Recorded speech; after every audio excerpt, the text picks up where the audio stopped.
Hello everybody, welcome to Jury Central online classes for law exams. So today I will be discussing with you solved previous year question paper of CLAT LLM entrance test 2011. In case you have missed the previous videos, I am sharing the link of the playlist which I have uploaded on my channel in the description link below. You can access some missed videos and can revise the chapters for your coming exam. So let us start with our first question. Question number 1. In which case has the Supreme Court of India decided that the reservation should be less than 50%? So the correct option is option number B, M.R. Balaji versus State of Mysore. Question number 2. Which of the following is accepted as the official language of the Union of India? The correct option is option number C, Hindi in Devanagari script with the international form of Indian numerals.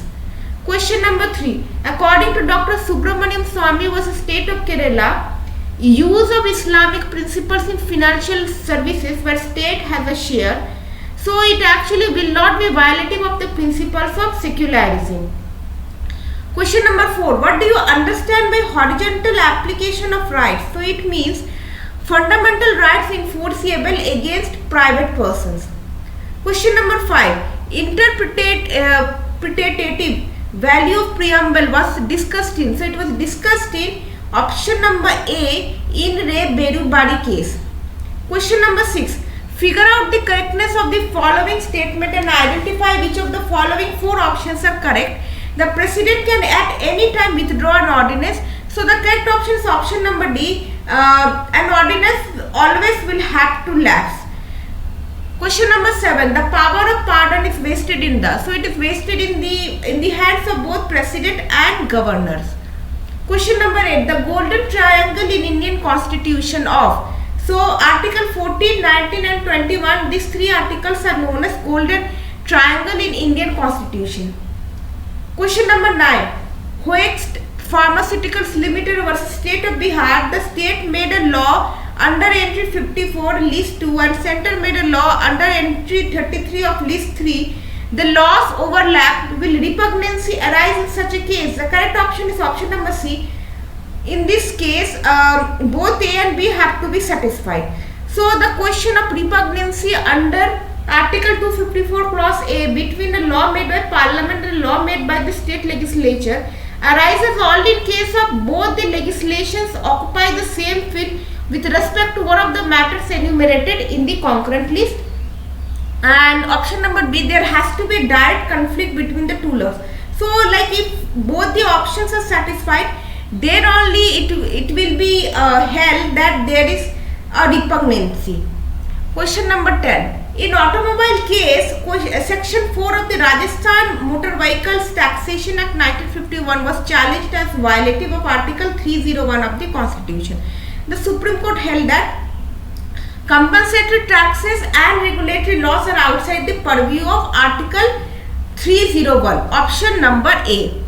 Question number 11. The opinion of the amicus curiae in Aruna Ramchandra Schonbock's case was, so it was actually the opinion is in favor of passive euthanasia provided the decision discontinue life support was taken by responsible medical practitioners. Question number 12 to 13. So there is one passage is given and 12 and 13 both these questions have been framed from the article itself. So let us read what does Article 16 clause 1 provides. There shall be equality of opportunity for all citizens in matters relating to employment or appointment to any office under the state. Clause 4.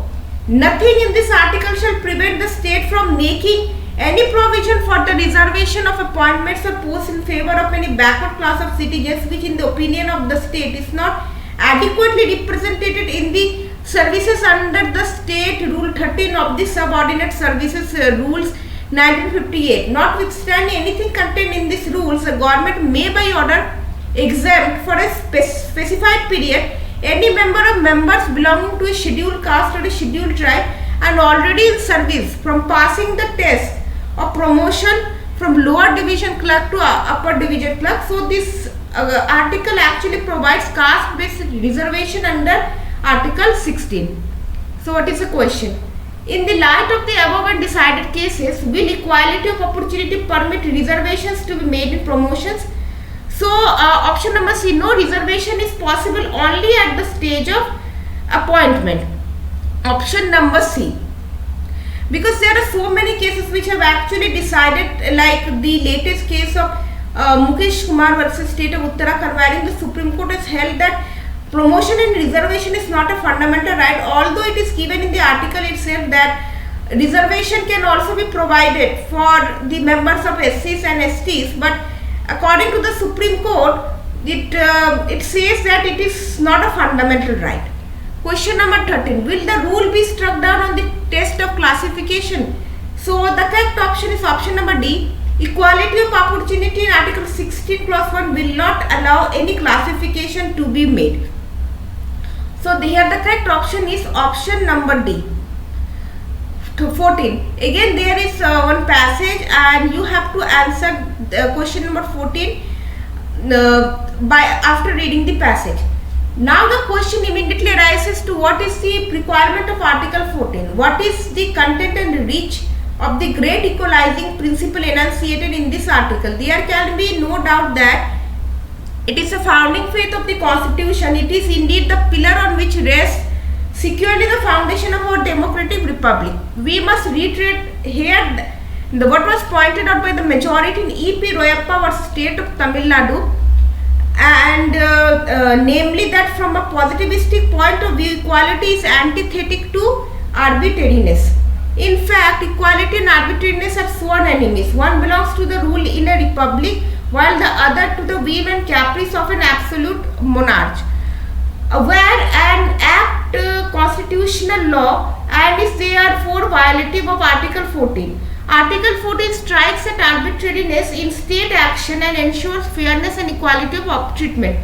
The principle of reasonableness, which legally as well as philosophically in an essential element of equality or non-arbitrariness, pervades Article 14 like a brooding omnipresence, and the procedure contemplated by Article 21 must answer the testers of reasonableness. In order to procedure contemplated by Article 21 must answer the test of reasonableness. In order to be in conformity with Article 14, it must be right and just and fair and not arbitrary, fanciful or oppressive, otherwise it would be no procedure at all and the requirement of Article 21 would not be satisfied. So this passage actually belongs to the subject of administrative law, and here a passage has been given like what actually held in E.P. Royappa versus State of Tamil Nadu. This case was the first case which have held that non-arbitrariness is antithetical to Article 14. So that's what the passage is saying, that it is actually violative of Article 21. So let us see what is the question. Question number 14. What according to you is interrelationship between Article 21 and 14 as borne out from the above paragraph?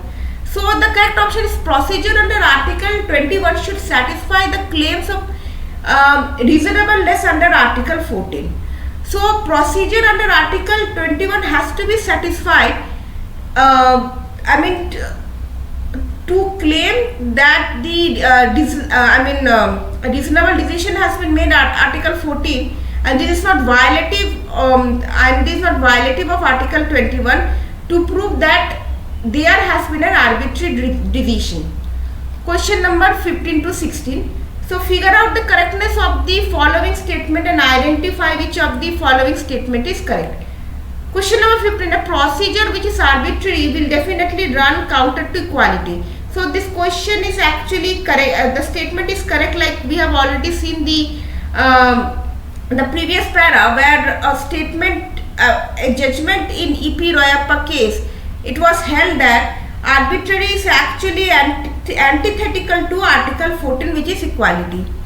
Question number 16. Which approach of equality is highlighted in the above paragraph? So the correct option is option number B, a dynamic approach. 17 to 19. The true test is whether the effect of the impugned action is to take away or abridge fundamental rights. If it be assumed that the direct object of the law or action has to be direct abridgment of the right of free speech, by the impugned law or action, it is to be related to the directness of effect and not the directness of the subject matter of the impeached law or action. Fact: a legislature passes an act to regulate the number of pages according to the price chart, prescribe the number of supplements, the sizes and area of advertising matter in relation to the other matters contained in a newspaper.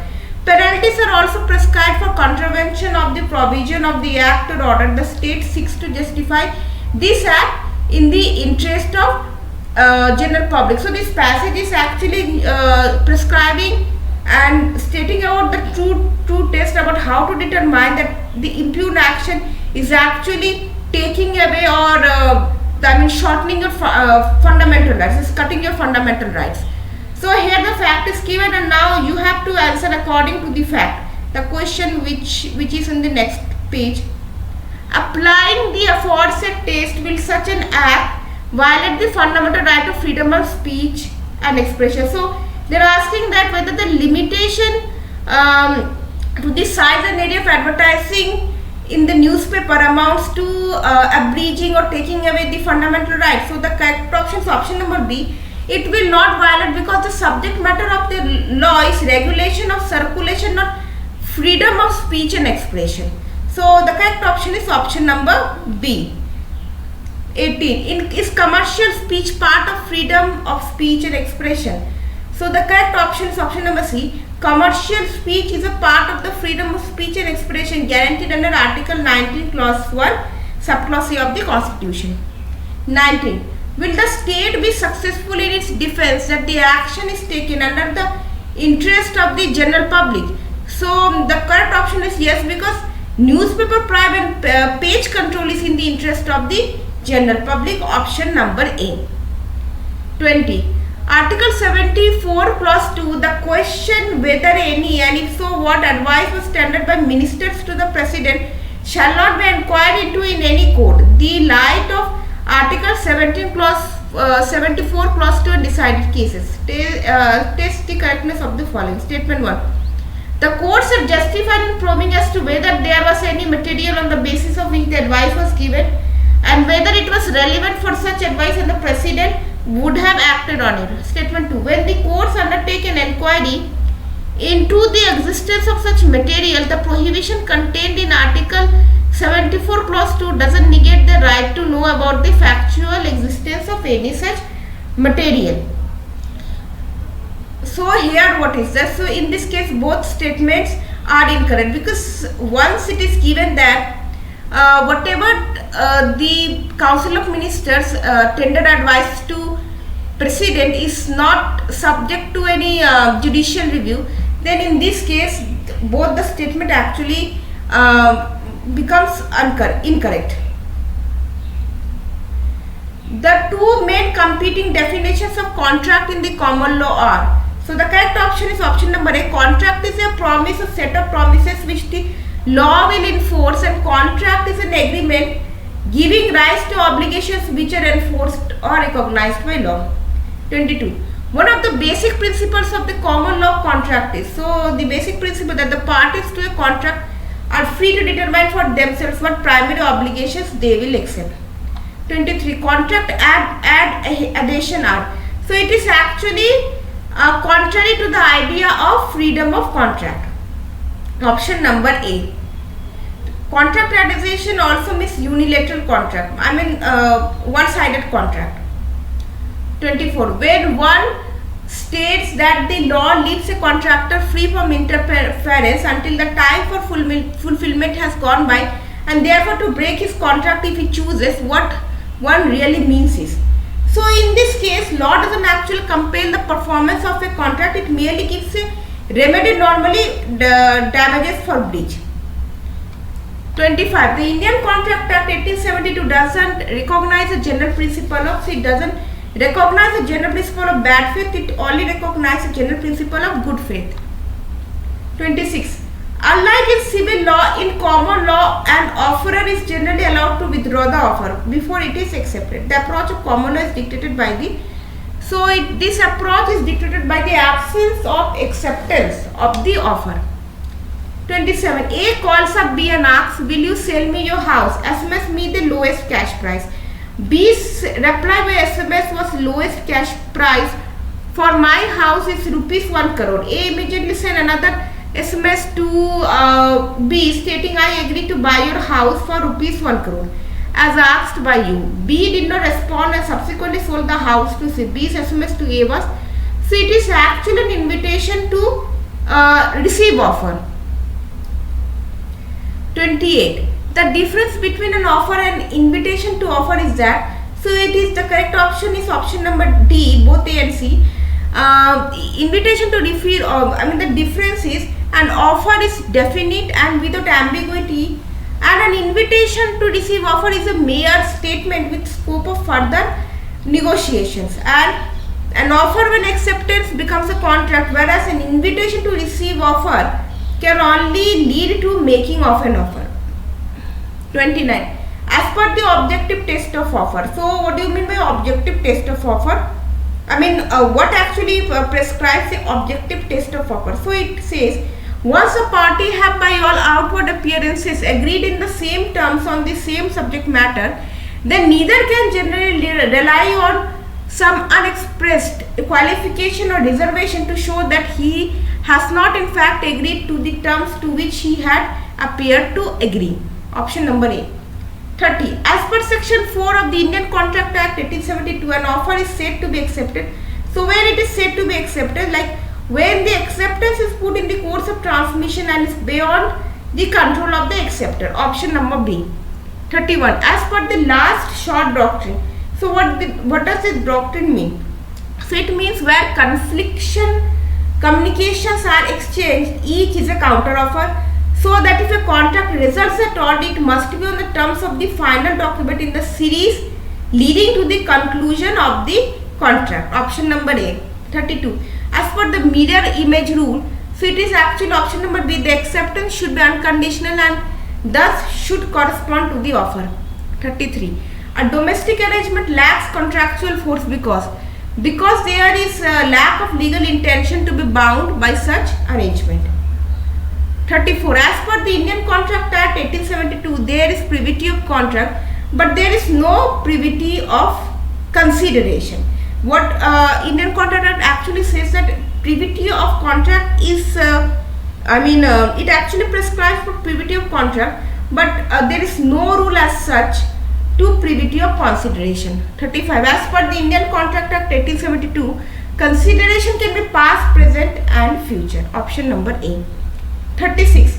The doctrine of promissory estoppel was used by Denning-J to uphold the promise of a creditor to accept a smaller sum in discharge of a larger sum. If such a promise is acted upon by the promise, notwithstanding the absence of consideration, identify the relevant case in which the doctrine was so developed by Denning-J. So this this doctrine has been evolved in the case of Central Inland Transport Corporation versus Mumbai Port. Option number C. 37. The two situations where the defense of non-est factum is most obviously important is. So the correct option is option number A. First, when a party has signed the supposed contract as a result of fraud of a third party and the other party to it has to actual knowledge or release to know of the fraud, and second, where the fraud has been committed by the other party to the alleged contract or deed and third party has then relied on the document. So the defense of non-est factum is actually applicable in these cases.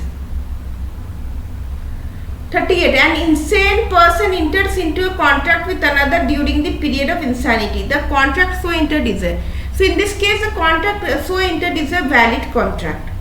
See, if an insane person, if he enters into a contract when he is mentally sound, then the contract which has been entered into during that period will be considered as a valid contract. 39. The doctrine of unconscionable bargains is applicable to the contract under the Indian law as established by the Supreme Court in the case of. So it is actually applied by the Supreme Court in the case of Central Inland Water Transport Corporation Limited versus Brojnath Ganguly, What do you mean by unconscionable bargain? So it is actually a doctrine in contract law that describes terms that are so extremely unjust or overwhelmingly one-sided in favor of the party who has the superior bargaining power that they are contrary to good conscience. 40. A person rightfully receiving a contract is, so he is actually entitled to claim damages. Option number A. 41. What must have been the main inspiration of Lord Macaulay to go in for the codification of the Indian criminal law, while the criminal law of United Kingdom remained uncodified common law? So his objective was need to have certainty in the laws. 42. Unlike civil liability, the criminal liability insists on blameworthy conduct because it is concerned with the redressal of harms to the victim. 43. Mere presence of actus reus and mens rea is not enough. They must be present in. So they both must be present in option number C, concurring relationship. 44.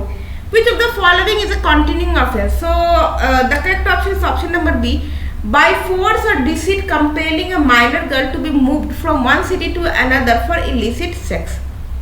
45. A child offender below the age of 7 years cannot be subjected to juvenile justice proceedings because a child below 7 years is exempt from criminal liability under section 82, that by virtue of section 6 of penal code makes every definition of an offence subject to general exceptions.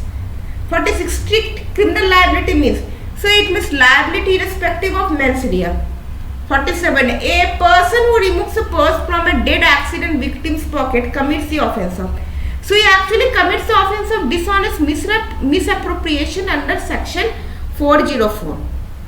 48. How do you distinguish the mental element of murder from that of culpable homicide not amounting to murder? So the correct option is option number D. Murder requires the presence of higher degrees of guilty mind as provided in section 300 firstly to fourthly. 49. Which of the following offence is punishable only in the attempt stage? So the correct option is option number B, section 309 of the IPC, which deals with attempt to commit suicide. So this offence is actually punishable only in the attempt stage, because after the death of the person you cannot prosecute that person. So this is the reason why section 309 is the correct option. 50. NAF Foundation case relates to which of the following provisions? So everybody knows section 377 of the IPC, which deals with unnatural offences. 491 of the IPC deals with breach of contract to attend on and supply wants of helpless person. 293 of IPC deals with sale etc. of obscene objects to young person. And 497 of the IPC dealt with adultery, which has been recently struck by Supreme Court in Joseph Shine versus Union of India. 51. The special court has convicted Dr. Vinayak Sen for an offence under, so he was actually convicted under sedition, section 124A of the IPC. Let's see about the other sections. Section 121 of the CPC deals with waging or attempting to wage war or abating waging of war against the government of India. Section 126 of the IPC deals with committing depredation on territories of power at peace with the government of India. And 123 of the IPC deals with concealing with intent to facilitate, designed to wage war. 52. Imputed criminal liability principle is laid down in which of the following provision and provisions? The correct option is option number B, section 34 and 149 of the IPC. 53. The principle of distinction between similar intention and same intention was laid down in. So it is actually laid down in very easy question. Option number B, Barendra Kumar Ghosh versus KE. 54. The right of private defense of body extends to. So it is actually extend to harm that is proportionate to the threatened injury. 55. We call punishment with death capital because this relates to highest punishment. 56. Is motive of a crime relevant for criminal liability? No, it is actually not relevant in criminal liability. 57. A shoots at a 7-month pregnant woman who survives, but the child in her womb dies. For killing the child, A can be prosecuted for which of the following offences? So he can be prosecuted and under section 316 of the Indian Penal Code, which deals with causing death of a quick unborn child. Option number C. 58. Is motive of a crime relevant for criminal liability? So actually, once again, so kindly ignore. Actually, the question was repeated twice, so kindly ignore this question. It is actually the answer is actually no. 59. A shoots at a once again. Okay. For a prosecution under section 149 of the Indian Penal Code, you require a minimum number of and to prosecute under section 149, 5 or more persons are required. 61. Damnum sine injury and tort law means. So it means every damage may not be recognized as a legal injury. 62. The maxim voluntary non-fit injury implies that, so it actually implies a voluntarily assumed risk of injury is not actionable. Option number A. 63. What is the basis of a duty for tort of negligence? So the correct option is option number B, forcibility of a reasonable man. 64. Rule laid down in Rylance versus Fletcher is known as, so it is actually known as strict liability rule. 65. A master's liability for the wrongs committed by the servant is known as, so it is actually known as option number B, vicarious liability. 66. The government liability for torts is considerably helped by, so this is actually known as sovereign immunity defense. 67. Kasturi Lal Raliaram Jain case it relates to, so it is actually related to state can successfully plead sovereign immunity respect of safe custody of gold confiscated during arrest of a bullion trader. Option number B. 68. Why most of the cases of tort actions against doctors and medical clinics negligence tend to ultimately fail in the courts in India? Because the patient, by submitting to the treatment by doctors, voluntarily assumes the risk of injury. You all know, like when if someone goes under life-threatening surgery, so generally the hospital authority or the doctor make him sign on a bond stating that in case if your death takes place, we won't be liable. So that is a reason why medical negligence cases ultimately fail in the courts in India. 69. What is the reason for larger number of cases relating to tort of malicious prosecution and defamation? So the correct option is option number D, none of the above. People in India care more for reputation and fairness. This is not appropriate because such litigations are easy to pursue. This is also not correct because negligent invasions of property and bodily interest relates to lower interest, and this is also not correct. 70. The most effective outcome of tort action is, so the correct option is option number A, the theoretical realizations of respective torts. 71. The manufacturer's liability principles was laid down in, so everybody knows the correct option is option number A, Donoghue versus Stevenson. 72. The Supreme Court ruling in Shriram Chemical case 1978 is famous for laying down this absolute liability rule. 73. The careless operations of railways that led to fire in the bogie standing in the platform has attracted a few public-spirited rescuers standing in the platform to rush in to extinguish the fire. In the course of rescue operation, a rescuer was gravely injured. Can he bring tort against the railway? So the correct option is option number no, because his injuries were voluntarily assumed by him. 74. A had constructed a temporary structure on a land belonging to the municipal corporation in which he ran a flourishing restaurant that was frequented by elites of the town. The municipal corporation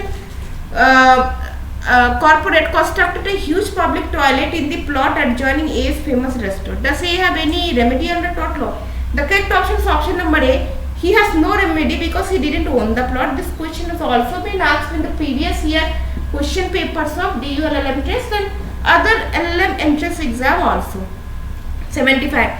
The House of Lords ruling in Bolam case 1956 has laid down law relating to, so it has actually laid down law relating to medical negligence liability. 76.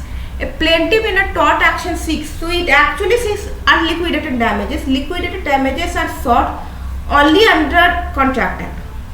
77. The House of Lords ruling in Bolton versus Todd is known for, so it is actually known for remoteness of consequences.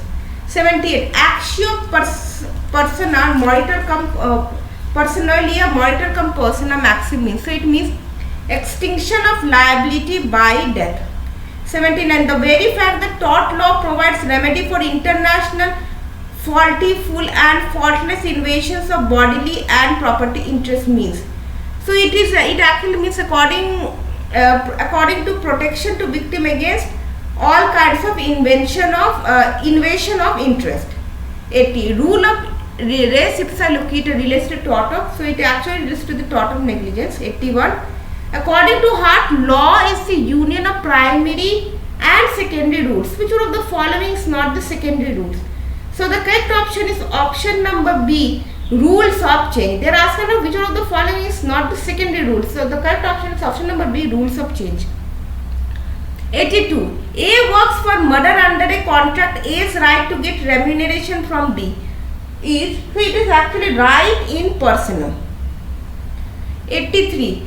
The two elements of corpus and animus are necessary for, so it is actually necessary for commencement of possession as well as continuance of possession. 84. Who said that the movement of progressive societies has hitherto been from status to contract? The correct option is option number D, Henry Maine. 85. X has transferred his property in favor of Y. X has exercised his, so X has actually exercised his right. He has a right to transfer the property in favor of Y. 86. Negligence essentially consists in mental attitude of undue influence with respect to one's conduct and its consequences.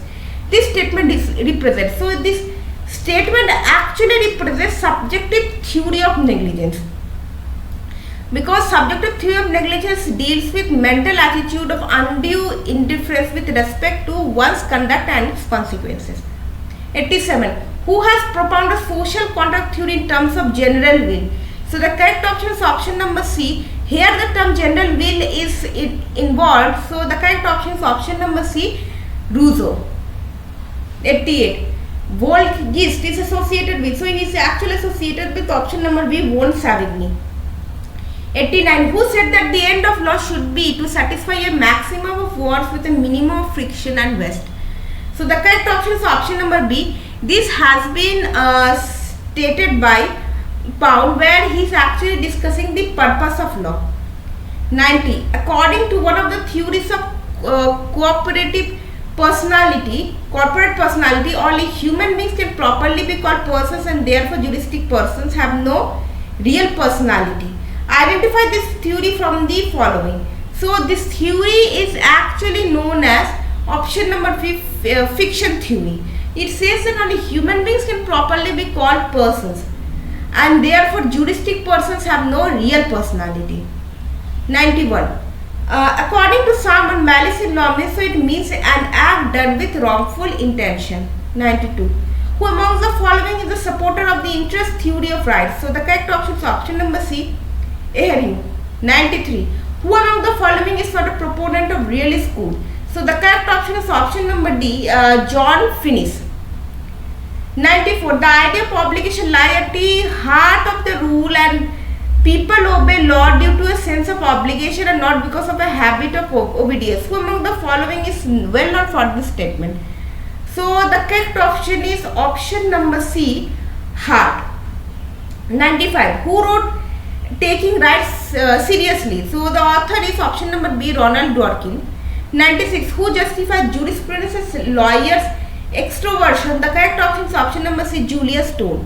97. Who held the view that custom is not a source of law unless it has received judicial recognition or it has been embodied in a statute? The correct option is option number A, Austin. 98. In which of the country the courts are not bound by the decisions of the superior court? So the correct option is option number D, Australia. So the country of Australia is not bound by the decisions of the superior courts. 99. The ownership of copyright is called incorporeal ownership. 100. Which of the following is not an essential element of a state? So the correct option is democracy. Other three options are right, like the essential elements of states are territory, population and sovereignty. So this is the end of the slide. I hope you all like this session. Kindly share your comments, feedback, queries if any in the comment section below.